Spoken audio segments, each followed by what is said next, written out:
अस्सलाम वालेकुम व्यूअर्स, मैं हूं आपका मेज़बान अब्दुर्रहमान। मुल्क में जारी सियासी गर्मा गर्मी के दरमियान एक बहुत अच्छी खबर कि पाकिस्तान ने इंटरनेट के मैदान में इंडिया को पीछे छोड़ दिया है। जी हाँ, दुनिया का एक बहुत बड़ा इदारा है ओकला, जो कि इंटरनेट की स्पीड, उसकी परफॉर्मेंस को गेज करके दुनिया भर को बताता है। और आपने भी अक्सर देखा होगा, जब आपका इंटरनेट कभी डाउन हो तो आप स्पीड टेस्ट नामी वेबसाइट पे जाते हैं तो आपको इल्म होता है कि आपकी अपलोडिंग डाउनलोडिंग स्पीड कितनी है।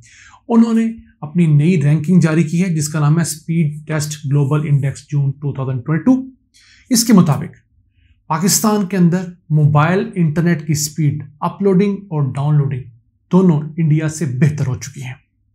अगर बात करें डाउनलोडिंग की तो पाकिस्तान में 14.6 Mbps डाउनलोडिंग स्पीड एवरेज आ रही है, जबकि मोबाइल पर अपलोडिंग की स्पीड 9.38 Mbps है। बहुत आला नहीं है लेकिन दरमियाने दर्जे की स्पीड जरूर है। जबकि इंडिया में डाउनलोडिंग स्पीड तो 14 है, पाकिस्तान के करीब तरीन, लेकिन अपलोडिंग स्पीड जो है वो निस्बतन बहुत थोड़ी है, वो सिर्फ 3.63 Mbps है। तो देखिए, दोनों मुल्क पैरेलल चल रहे हैं, कहीं वो हमसे आगे हैं और कहीं हम उनसे आगे हैं। हम जिस वजह से पीछे रह रहे हैं वो मुल्क में साल से, कई दिहाइयों से जारी सियासी अदम इस्तेहकाम है। क्यों? हमारे सियासतदानों ने एक पेज पर बैठकर ये फैसला नहीं किया कि हमने इस मुल्क को माशी तौर पर कहाँ ले जाना है। जो भी आया उसकी टांगे पिछले ने अगले ने खींचना शुरू कर दी, और यही वजह है ना पीपल्स पार्टी परफॉर्म कर पाई, ना नून लीग परफॉर्म कर पाई और ना पीटीआई एसेट। क्यों? हमारे यहाँ इलेक्शन का प्रोसेस जो है वो बड़ा 2 नंबर है।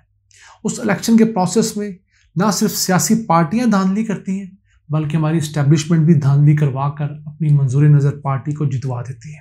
और यही वजह है कि जब वो झूठा सा मैंडेट लेकर, आधा उसका अपना होता है, आधा उसको दिलवाया गया होता है, जब इक़्तिदार में आते हैं तो उनको दूसरी पार्टियां गुस्से में आकर काम नहीं करने देती। तो इंडिया में ऐसा नहीं है। इंडिया के अंदर जो इलेक्शंस होते हैं वो बहुत हद तक फ्री एंड फेयर होते हैं, क्योंकि इलेक्ट्रॉनिक वोटिंग मशीन्स के जरिए होते हैं। बहुत क्लियर वहाँ पर रिजल्ट्स आते हैं।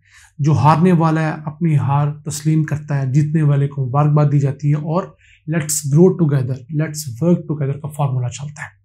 अब पाकिस्तान में वक्त आ गया है कि हमारी सियासी जमातें मिलकर 161 2 नंबरियां बंद करें, जो कि इलेक्शन प्रोसेस के दौरान होती हैं।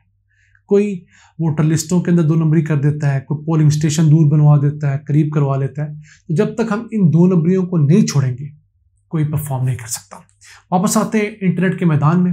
इंटरनेट 21वीं सदी की एक ऐसी चीज़ है जिसके बगैर हम कायनात के अंदर इंसान से रिलेटेड होने वाली कोई सरगर्मी तसव्वुर नहीं कर सकते। तालीम से लेकर सेहत, ट्रैवल, टूरिज्म, हर चीज़ जो है अब इंटरनेट पर मुनहसर है। तो अच्छा है कि हमारे मुल्क में इंटरनेट ग्रो कर रहा है। अब पाकिस्तान इंडिया के अलावा बांग्लादेश, श्रीलंका से भी आगे जा चुका है। तो ये पाकिस्तान के अंदर एक बड़ी अच्छी तब्दीली आई। हाँ, बहुत सारे इलाके आज भी ऐसे हैं जहाँ पर इंटरनेट अच्छा नहीं आता, आइडियली, लेकिन ये एवरेज ली जाती है, बहुत अच्छे इलाकों की, बहुत कमज़ोर इलाकों की। तो उसको एक कंबाइंड मीन वैल्यू निकाल कर बताया जाता है। अब इसी के साथ साथ अगर पाकिस्तान में फिक्स्ड इंटरनेट, जो फिक्स्ड लाइन के ऊपर इंटरनेट आता है हमारे लैपटॉप्स के लिए, हमारे कंप्यूटर्स के लिए, तो वो निस्बतन जो स्पीड है थोड़ी स्लो है। उसमें डाउनलोडिंग स्पीड जो है वो 9.82 Mbps है, जबकि अपलोडिंग स्पीड जो है 9.5 Mbps है। इसको बढ़ाने की, बेहतर करने की ज़रूरत है।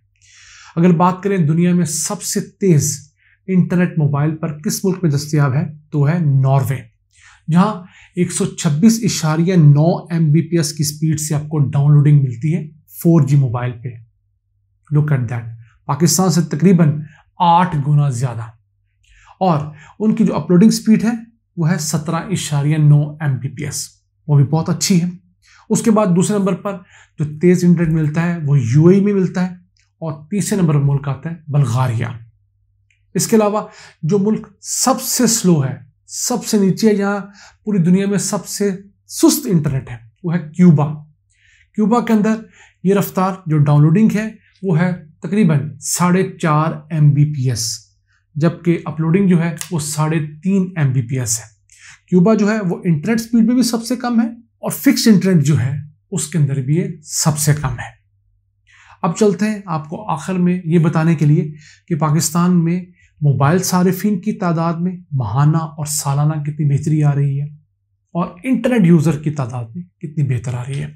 अगर बात करें कि पाकिस्तान में जो 3G और 4G कनेक्शंस वाले लोग हैं वो किस तादाद से बढ़ रहे हैं, तो जून 2022 में पाकिस्तान में 18.5 लाख लोग ऐसे नए शामिल हुए जिन्होंने मोबाइल पर इंटरनेट की 3G और 4G सर्विसेज लेना शुरू की हैं, जबकि जो नए मोबाइल कनेक्शंस बिके वो थे 13 लाख। तो मोबाइल कनेक्शन उतने नहीं बिक रहे जितने इंटरनेट के सारिफिन बढ़ रहे हैं। इसका मतलब क्या है कि पुराने कनेक्शंस वाले भी अब इंटरनेट पर शिफ्ट हो रहे हैं। यानी कि एक बंदा पहले दूसरा मोबाइल इस्तेमाल करता था, फीचर फ़ोन, उस पर इंटरनेट नहीं होता था, तो अब उसने भी स्मार्टफोन पे खुद को शिफ्ट किया है, फिर उसने सिम जो अपग्रेड करवाई है तो अब वो भी मोबाइल पर इंटरनेट इस्तेमाल करना शुरू कर दिया है। अब मजमूई तौर पर अगर बात करें, पाकिस्तान में जो लोग मोबाइल के ज़रिए इंटरनेट इस्तेमाल करते हैं उनकी तादाद बढ़कर 11.5 करोड़ हो गई है, जबकि जिन लोगों के पास मोबाइल के कनेक्शंस हैं मजमूई तौर पर उनकी तादाद बढ़कर 19 करोड़ 40 लाख हो गई है। तो कहा जाता है कि पाकिस्तान की आबादी तकरीबन 22 करोड़ है। उस हिसाब से हमारे मुल्क की 88% आबादी के पास मोबाइल फ़ोन का कनेक्शन आ चुका है, मोबाइल सिम है। तो तरक्की के लिए, आगे बढ़ने के लिए इस दौर में मोबाइल सिम भी ज़रूरी चाहिए। अब तो हमारे किसान भाई जो हैं वो सुबह अपनी फसलों पर जाने से पहले मोबाइल पर वेदर चेक करते हैं। मैंने बहुत सारे किसानों को देखा, मैंने एंजॉय भी किया कि देखिए टेक्नोलॉजी का कहाँ कहाँ इस्तेमाल हो रहा है। शायद किसी ने सोचा भी नहीं होगा ये फीचर डालते हुए कि किसान जो है, अनपढ़ किसान, वो सुबह सुबह नमाज के बाद अपनी फसलों में जाने लगेगा तो पहले देखेगा कि आज की वेदर फोरकास्ट क्या है और उसके बाद वो जाके अपनी फसलों में उससे मुतल्लिका प्लानिंग करेगा। फिर उसके साथ साथ वो यूट्यूब देखते हैं, सीखते हैं कि फसलों के अंदर क्या करना चाहिए, किससे इनपुट बचाई जा सकती है, आउटपुट बढ़ाई जा सकती है। तो ये वो तरीके हैं, टेक्नोलॉजी का इस्तेमाल है जिसको हम ना सिर्फ किसानों को देकर बल्कि अपने तालिब इल्मों को देकर मुल्क को अपने कदमों पर खड़ा कर सकते हैं। आज के लिए इतना ही। अपनी आरा से हमें कमेंट बॉक्स में कमेंट्स करके ज़रूर आगाह कीजिएगा। अपने मेज़बान अब्दुल रहमान को इजाज़त दीजिए। अल्लाह ने के बाद।